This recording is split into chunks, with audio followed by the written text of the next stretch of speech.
ಎಲ್ಲಿ ಬೇಕಾದಲ್ಲಿ ನೀವು ಅರೇಂಜ್ಮೆಂಟ್ಸ್ ಮಾಡಿರ್ತೀರಿ. ಆ ಲೈಟಿಂಗ್ಸ್ ಆಗಿರ್ಬೋದು, ಫ್ಲೆಕ್ಸ್ ಆಗಿರ್ಬೋದು, ಬ್ಯಾನರ್ಸು, ಬಂಟಿಂಗ್ಸು, ಅದನ್ಯಾರ ಪ್ರಾಣಿ ಪಕ್ಷಿ ಯಾವುದಾದ್ರೂ ಓಡಾಡಬೇಕಾದ್ರೆ ಕಿತ್ತೋದ್ರೆ ಅದನ್ನು ಮತ್ತೆ ಯಾವನೋ ಕಿತ್ತೋದ ಅಂತ ಅದಕ್ಕೆ ಬಣ್ಣ ಕಟ್ಟೋದು, ಈ ರೀತಿಯಾದಂಥ ನಾವು ಸಾಮಾಜಿಕ ಸ್ವಾಸ್ಥ್ಯವನ್ನು ಕಾಪಾಡುವ ನಿಟ್ಟಿನಲ್ಲಿ ಕೆಲವೊಂದು ಸೂಚನೆಗಳನ್ನು ನಾವು ಹೇಳ್ತೇವೆ. ಅದಕ್ಕೆ ತಾವೆಲ್ಲ ನೀವು ಪ್ರತಿಯೊಬ್ಬ ಗಣೇಶ ಕಮಿಟಿಯವರು ಒಂದೊಂದು ಫಾರ್ಮೆಟ್ ಮಾಡಿದ್ದೀವಿ, ಆ ಫಾರ್ಮೆಟನ್ನು ಫಿಲ್ ಮಾಡಿಕೊಡ್ರಿ. ಇದು ನೀವು ಕೊಡಲೇಬೇಕು ಅಂತಂದರೆ ಯಾಕೆ ಕೊಡಬೇಕು ಅಂತ ಹೇಳ್ತೇವೆ. ಲೆಕ್ಕ ಸಿಗುತ್ತೆ, ಇಷ್ಟು ಗಣೇಶ ಕೊಡಿಸ್ತಾರೆ, ಇಂಥ ಫಂಕ್ಷನ್ ಅದಾವು, ಅವ್ರಿಗೆ ನಾವು ಸೆಕ್ಯೂರಿಟಿ ಒದಗಿಸ್ಲಿಕ್ಕೆ ನಮಗೆ ಬೇಕು ಅಂತ ಕೇಳಲಿಕ್ಕೆ ಅನುಕೂಲ ಆಗುತ್ತೆ. ಒಂದು 10 ಜನ ಕಮಿಟಿಯವ್ರದ್ದು ಹೆಸರಾಕಿ ಅವ್ರ ಮೊಬೈಲ್ ನಂಬರ್ ಸಮೇತ ನಮಗೆ ಕೊಡಬೇಕು. ಮತ್ತು ಮೇಲಾಗಿ ಈಗ ನಮ್ಮಲ್ಲಿ ಸುಮಾರು 48 ಹಳ್ಳಿಗಳು ಬರ್ತಾವಿಗೆ ಆಗಲ್ಲ. ಆದ್ದರಿಂದ ಸಾಧ್ಯ ಆದಷ್ಟು ಹೋಮ್ ಗಾರ್ಡು ಮತ್ತು ನಾವು ಪೊಲೀಸ್ನವ್ರನ್ನ ಕೊಡ್ತೇವೆ. ಕೊಡದೇ ಇದ್ರೂ ರೌಂಡ್ಸ್ ಎಲ್ಲ ಅಂತೂ ಇದ್ದೇ ಇರ್ತಾರೆ. ಆದ್ದರಿಂದ ತಾವು ಗಣೇಶನ ಕೂರಿಸಿದಂಥ ಸಂದರ್ಭದಲ್ಲಿ ಮತ್ತು ಮೇಲಾಗಿ ಕೆಲವೊಬ್ಬರೆಲ್ಲ ನಾವು ಈಗ ಸರ್ಕಾರನೇ ಹೇಳಿದೆ ಡಿಜೆಯನ್ನು ಬೇರೆ ಇಷ್ಟೆಲ್ಲ ಸಮಸ್ಯೆಗಳು ಆಗ್ತವೆ, ಆದ್ದರಿಂದ ಯಾರು ಡಿಜೆನ ಬಳಸೋ ಅಂತಿಲ್ಲ. ಹೌದಾ?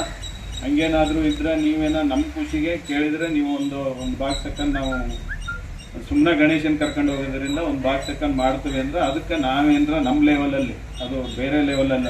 ನೀವು ಡಿಜೆ ಹಾಕಿ ನ್ಯೂಸೆನ್ಸ್ ಮಾಡೋದಾಗಲಿ ಮತ್ತೊಂದಾಗಲಿ ಮಾಡಿದರೆ ನಾವು ವಿಡಿಯೋ ಇರುತ್ತೆ, ನಿಮ್ಮ ಡೀಟೇಲ್ಸ್ ಇರುತ್ತೆ, ನಾವಿಲ್ಲಿ ಕೇಸ್ ಆಗುತ್ತೆ, ನಿಮಗೆ ಗೊತ್ತಾಗಲ್ಲ. ಆಮೇಲೆ ಮುಂದದ್ದೇನಿದೆ ಆ ಕಾನೂನು ಕ್ರಮನ ನಾವು ಕೈಗೊಳ್ತೀವಿ. ಪೊಲೀಸರು ಏನು ಮಾಡಿಲ್ಲ ಅಂತ ಹೇಳಿ ನೀವು ಮೈ ಮರೆತು ಸುಮ್ಮನೆ ಏನು ಮಾಡಿದರೂ ನಡೆಯೋದಿಲ್ಲ. ನಾನು ಕೇಸ್ ಮಾಡಿಸ್ತೀನಿ, ಅದರಲ್ಲಿ ಏನು ಮುಲಾಜೆ ಇಲ್ಲ. ಯಾಕಂದರೆ ನಮ್ಮ ಹತ್ರ ನೀವು ಮಾಡಿರೋದಕ್ಕೆಲ್ಲ ವಿಡಿಯೋ ಇರುತ್ತೆ. ಹೌದಾ? ನಮ್ಮ ಉದ್ದೇಶ ಇಷ್ಟೇ, ಗಣೇಶ ಹಬ್ಬ ಮಾಡೋದ್ರಿಂದ ಬೇರೆ ಸಾರ್ವಜನಿಕರಿಗೆ ಅಥವಾ ಬೇರೆ ಜಾತಿಯ ಧರ್ಮದವರಿಗೆ ತೊಂದರೆ ಆಗಬಾರ್ದು, ಅವ್ರ ಭಾವನೆಗೆ ಧಕ್ಕೆ ಆಗಬಾರ್ದು ಅನ್ನೋದು ಒಂದೇ ಉದ್ದೇಶ ಬಿಟ್ಟರೆ ನಿಮ್ಮನ್ನು ಕರೆದು ಕೂರಿಸಿ ನಿಮ್ಮ ರಿಸ್ಟ್ರಿಕ್ಷನ್ ಹೇಳಿ ನಿಮಗೆ ಹಿಂಸೆ ಮಾಡಬೇಕು ಅನ್ನೋ ಉದ್ದೇಶ ನಮ್ಮದಲ್ಲ. ಆದ್ದರಿಂದ ನಾವೆಲ್ಲರೂ ಸೇರಿ ಖುಷಿಯಾಗಿ ಹಬ್ಬ ನಮ್ಮದು SC colony Ganesha, ST colony Ganesha ಎಲ್ಲರಿಗೂ ಒಂದೇನ್ರಿ. ನಾವು ಕೂರಿಸಿದ್ದಕ್ಕೆ ನಮ್ಮ ಮನೆ ಗಣೇಶ ಅದು, ನೀವು ಕೂರಿಸಲಿಲ್ಲ ಅಂದರೆ ನಿಮ್ಮ ಮನೆ ಗಣೇಶ ಇಲ್ಲ. ಹೌದಾ? SC ಗಣೇಶ ಅಂತ ಅಂದು ಎಲ್ಲೂ ಇಲ್ಲ. ಹೌದಾ? ಆ ಥರ ಯಾರು ಮಾಡೋದಕ್ಕೆ 10 ಗಂಟೆಗೇನೆ ಚಾಲೂ ಮಾಡಿರಿ, ನಮಗೇನು ಅಭ್ಯಂತರ ಇಲ್ಲ. ಆದರೆ ಸಾಯಂಕಾಲ 5 ಗಂಟೆ ಅನ್ನೋಷ್ಟು ಮುಗಿಬೇಕಷ್ಟೆ. ನೀವು ಯಾವ ರೀತಿ ಡ್ಯಾನ್ಸ್ ಮಾಡ್ಕೊಂಡು ಮಾಡಿದ್ರು ನಮಗೇನು ಅಭ್ಯಂತರ ಇಲ್ಲ. ನೀವು ಮಾಡಿರಿ, 10 ಗಂಟೆ ಚಾಲೂ ಮಾಡಿರಿ, ಅದಕ್ಕೆ ನಾವು ಬಂದು ನಿಂತ್ಕೊಳ್ತೇವೆ, ನಮ್ಮ ಪೊಲೀಸ್ನವರು ಬರ್ತಾರೆ, ನಾವು ಕಳಿಸ್ತೀವಿ. ನೀವು 5 ಗಂಟೆ ಅನ್ನೋದಕ್ಕೆ ಮುಗಿಸ್ಬೋದು. ನಮಗೆ ಮೀಟಿಂಗ್ ಕರೀತಾರೆ, ಇಲ್ಲದ್ದೆಲ್ಲ ಕಂಡೀಷನ್ಸ್ ಹೇಳ್ತಾರೆ.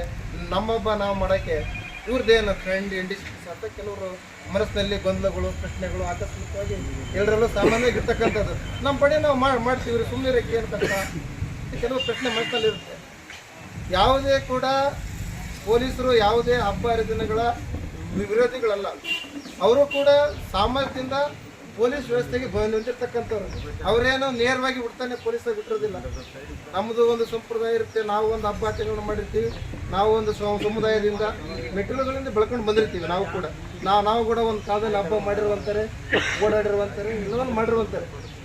ಆದರೆ ಒಂದು ವ್ಯವಸ್ಥೆ ವೃತ್ತಿ ಅಂತ ಬಂದಾಗ ವೃತ್ತಿ ಜೀವನದಲ್ಲಿ ಏನು ಕರ್ತವ್ಯಗಳಿರುತ್ತೆ ಅದನ್ನು ನಾವು ನಿರ್ವಹಿಸಲೇಬೇಕಾಗುತ್ತೆ. ಸರ್ಕಾರ ಏನಾದರೂ ಒಂದು ಆದೇಶಗಳನ್ನು ಮಾಡಿದೆ, ಒಂದು ಸುತ್ತೋಲೆ ಮಾಡಿದೆ.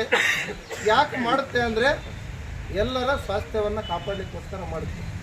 ಯಾವುದೇ ಸಮಾಜದಲ್ಲಿ ಶಾಂತಿ ಸುವ್ಯವಸ್ಥೆ ಹಾಳಾಗಬಾರ್ದು, ಯಾವುದೇ ಪ್ರಾಣಹಾನಿ ಆಗಬಾರ್ದು, ಯಾವುದೇ ಸಾರ್ವಜನಿಕ ಆಸ್ತಿ ಪಾಸ್ತಿಗಳಿಗೆ ನಷ್ಟ ಆಗಬಾರ್ದು, ಸಮಾಜ ಶಾಂತಿಯುತವಾಗಿರಲಿ. ಅದಕ್ಕೆ ಕೆಲವು ಕಟ್ಟುಪಾಡುಗಳನ್ನು ಸರ್ಕಾರ ಮಾಡುತ್ತೆ.